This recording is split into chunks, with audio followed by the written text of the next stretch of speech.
Hello students, let's move ahead to read the 5th chapter of your English literature.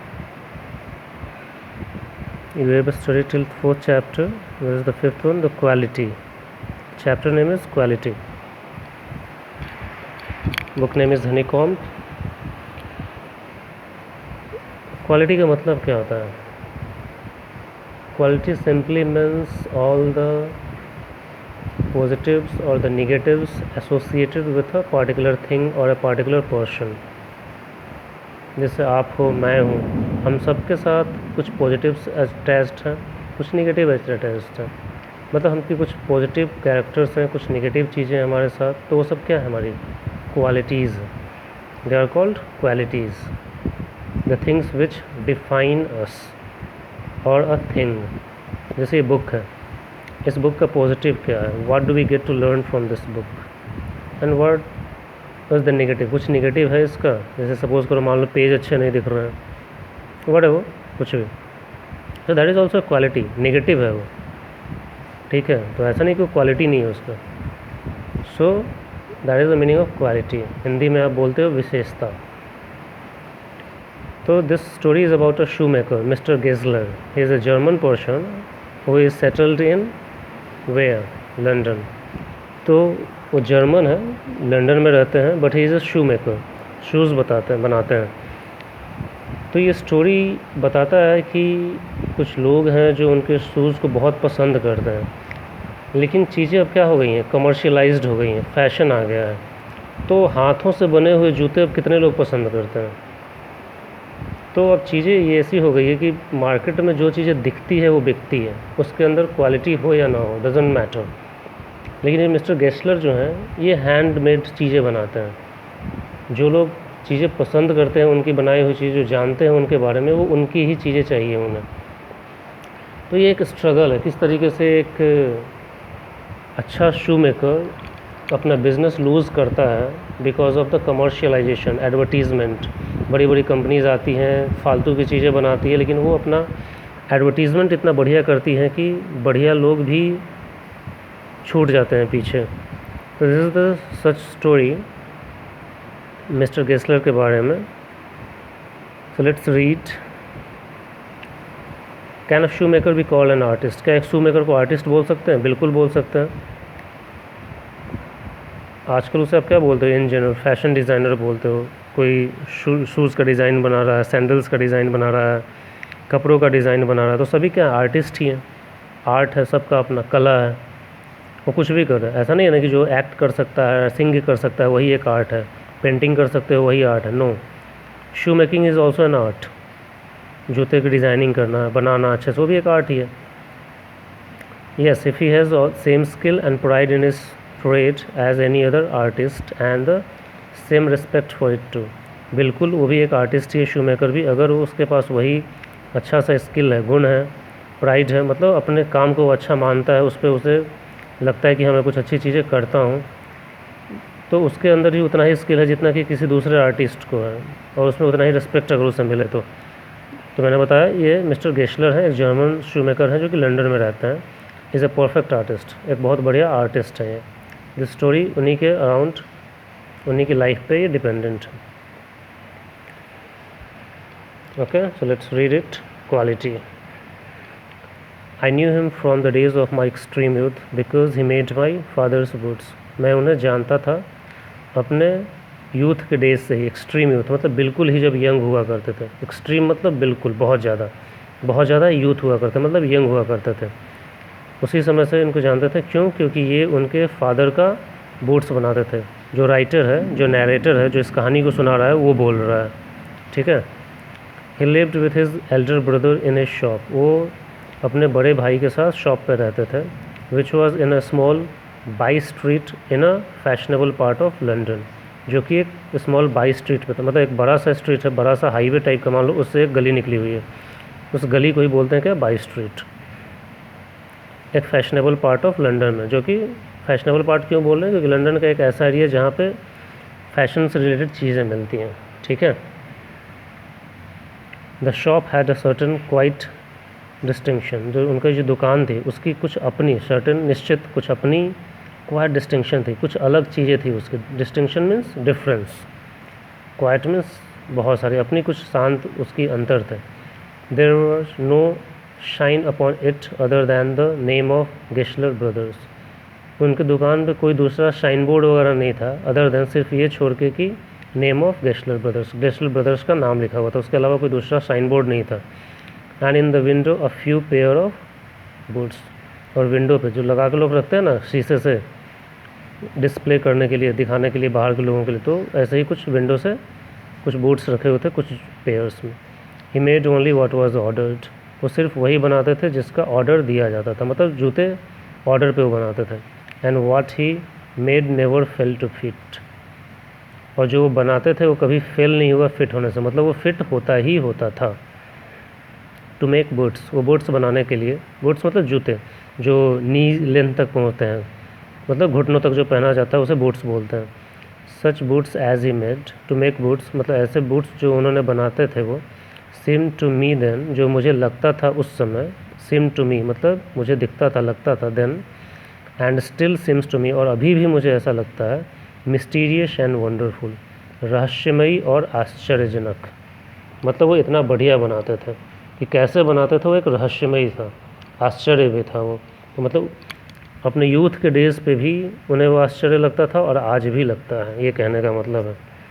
मतलब इतना बढ़िया वो बनाता था। आई रिमेंबर वेल माई शाई रिमार्क्स, उन्हें अभी भी याद है अपना कुछ शाई रिमार्क्स, शाई मतलब शर्माता, शर्माते हुए कुछ इन्होंने बोला था, अपना पॉइंट दिया था, रिमार्क दिया था। वन डे, एक दिन, while stretching out to him my youthful foot, जब अपने यंग फुट को, मतलब जब वो यंग थे अपने फुट को वो उनकी तरफ स्ट्रेच कर रहे थे, मतलब बढ़ाते हुए। जूते की दुकान पर जाते हो तो पैर आगे बढ़ाते हो ना फिटिंग के लिए, तो वही चीज़। तो ये एक बार उन्हें याद है, उन्होंने एक अपना शर्माते हुए एक रिमार्क दिया था जब वो अपना पैर उनकी तरफ दे रहे थे। Isn't it awfully hard to do mister Gessler, क्या ये बहुत मुश्किल भरा नहीं है? ऑफुली मीन्स बहुत ही बेकार तरीके से, हार्ड मुश्किल नहीं है ये करना, इन्होंने बोला था। And his answer given with a sudden smile from out of the redness of his beard, and his answer, उनका जवाब, गिवन जो उन्होंने दिया था, सडन स्माइल मतलब तुरंत एक स्माइल देते हुए, out of the redness of his beard मतलब उनकी जो दाढ़ी थी वो लगभग ब्राउन हो रही थी, रेड हो रही थी। इन इज़ एन आर्ट, ये क्या था, जर्मन थे तो प्योर इंग्लिश प्रोनाउंसिएशन नहीं था, तो जर्मन एक्सेंट था उनका। मतलब क्या है, इट इज़ एन आर्ट मतलब इट इज़ एन आर्ट, ये एक आर्ट है, इसको आप ये रीड करना है। ऐसा बहुत सारा चीज़ आएगा अभी आपको यहाँ पे। वो जर्मन थे तो प्योर इंग्लिश नहीं बोल पाते थे, उसमें जर्मन एक्सेंट आता था। इसका मतलब क्या है, इट इज़ एन आर्ट, ये एक आर्ट है, कला है। तो इन्होंने जब बोला था राइटर ने क्या कि ये करना क्या बहुत मुश्किल नहीं है, ऑफुल मतलब क्या होता है, बहुत बुरा, तो बहुत बुरे तरीके से क्या मुश्किल नहीं है, मतलब कहने का मतलब था कि ये बहुत कठिन काम नहीं है mister Gessler. It was not possible to go to him very often, ये बहुत पॉसिबल नहीं था, संभव नहीं था कि उनके पास हमेशा जाया जा सके। हिज बूट्स लास्टेड टेरिबली, मतलब उनके जो बूट्स थे, जूते थे, वो बहुत लंबा चलते थे। लास्टेड टेरिबली, टेरिबली मतलब बहुत तरीके से, बहुत लास्टेड मतलब जल्दी ख़राब ही नहीं होते थे, ये कहने। इस कारण उनके यहाँ बार बार जाना संभव नहीं था, मतलब एक बार जूता बन गया तो बन गया, वो जल्दी ख़राब नहीं होगा। इसी कारण उनके पास अगर सोचोगे कि बार बार जाना पड़ेगा, वो पॉसिबल नहीं था, मतलब इतना बढ़िया जूता बनाते थे वो। हैविंग समथिंग मतलब कुछ ऐसा रख के, बियॉन्ड द टेम्पररी मतलब कुछ ऐसा था उसमें जो कि टेम्पररी था ही नहीं, beyond temporary. Some essence of boot stitched into them, ठीक है, मतलब जूते इतने बढ़िया क्वालिटी थे। एसेंस मीन्स वही क्वालिटी ही होता है, ठीक है, एसेंस मीन्स क्वालिटी, कुछ अपनी क्वालिटी थी उसकी। One went in not as into most shops but restfully as one enters the church and sitting on the single wooden chair waited. One went in, एक जाता था, not as in most shops मतलब कि जैसे कि बाकी सब दुकानों में नहीं होता है, बट रेस्टफुली आराम से, as one enters in a church, कोई जाता था तो आराम से जैसे कि कोई एक चर्च में जाता है, sitting on single wooden chair and waited, और जाके एक वुडन चेयर पे बैठता था और वेट करता था, मतलब कोई इतना शांत रहता था, रेस्टफुल रहता था, कोई उनके दुकान में गया। बाकी सब दुकान में ऐसा नहीं होता, लोग जाते हैं तो बेचैन रहते हैं, लेकिन इनका चीज़ें इतनी बढ़िया थी कोई वन वेंट इन, मतलब कोई अगर एक आदमी गया तो वो आराम से सिंगल वुडन चेयर पर जाके बैठता था और वेट करता था। A guttural sound and the tip tap of his slippers beating the narrow wooden stairs. A guttural sound. Guttural sound means आवाज़ को थोड़ा तख्त करके बोलना, मतलब थोड़ा सा तेज़ आवाज़, हार्श आवाज़ निकालना। Tip tap of his slippers, और उनके स्लीपर्स के टिप टैप, मतलब चप्पलों की जो आवाज़ होती है, that tip tap. His slippers beating the narrow wooden stairs. किसके beating the narrow wooden stairs. Beat मतलब मारते हुए, किस पे? वुडन स्टेयर्स पे, लकड़ियों के सीढ़ी पे। मतलब दुकान जो था ना उसके ऊपर उसका क्या था, वर्कशॉप था, तो उससे ऊपर वो रहते थे वो। And he would stand before one without coat, और वो आके खड़े हो जाएंगे सामने, ठीक है, विदाउट कोट, बिना कोट पहने हुए। अ लिटिल बेंड, थोड़ा झुके हुए, बूढ़े हो गए थे। इन लेदर एप्रन, लेदर का एप्रन पहने हुए, जैसे कि डॉक्टर्स पहनते हैं ना वाइट कलर का, तो वैसे ही लेदर का एप्रन पहनते, लैब में काम करने वाले लोग पहनते हैं। With sleeves turned back, sleeves मोड़े हुए, मतलब हम भी लोग भी पहनते हैं तो स्लीव्स मोड़ नहीं लेते हैं, फुल स्लीव्स। ब्लिंकिंग, पलक झपकते हुए। As if awakened from some dream of boots, जैसे कि वो तुरंत जगे हैं किसी जूतों के सपनों से। मतलब जैसे कोई आता था तो वो आके अंदर चेयर पे बैठता था, फिर आवाज़ करते हुए स्लीपर्स का वो सीढ़ी से नीचे उतरते। यहाँ पे tip tap of slippers beating the narrow wooden stairs, तो उनके स्लीपर की आवाज़ आती थी किस पे? सीढ़ियों को मारते हुए, मतलब वो सीढ़ी से उतर के आते थे। ही वुड स्टैंड, और आते ही सामने आके खड़े हो जाएंगे बिना कोट के, एप्रन पहने हुए, एप्रन का स्लीव्स ऊपर, बाह मतलब उसकी मुड़ी हुई होती थी, ब्लिंकिंग, और आँख पलक झपकते हुए, जैसे कि वो किसी जूतों के सपनों से जगे हुए हों। And I would say how do you do mister Gessler, और ये बोलेंगे कि मिस्टर गेस्लर आप कैसे हैं। Could you make me a pair of Russian leather boots, मतलब क्या आप मेरे लिए एक रशियन लेदर के बूट्स बना सकते हैं। कुड लिखा, कैन नहीं लिखा, क्योंकि ये घटना हो चुकी है, पास्ट में हो चुका है पहले ही।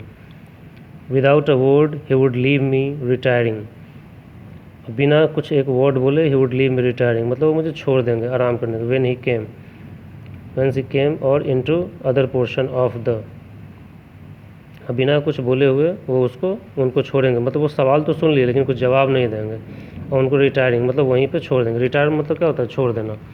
लोग जो जॉब से रिटायर होते हैं तो वही चीज़, वो भी यहाँ पर मतलब रिटायरिंग मतलब उनको वहीं पे छोड़ के, सवाल सुन लिए उनको वहीं पे छोड़ के फिर कहीं चले जाएंगे। व्हेन सी केम, फिर वो वापस आते थे, और into other portion of the shop पे जाएंगे।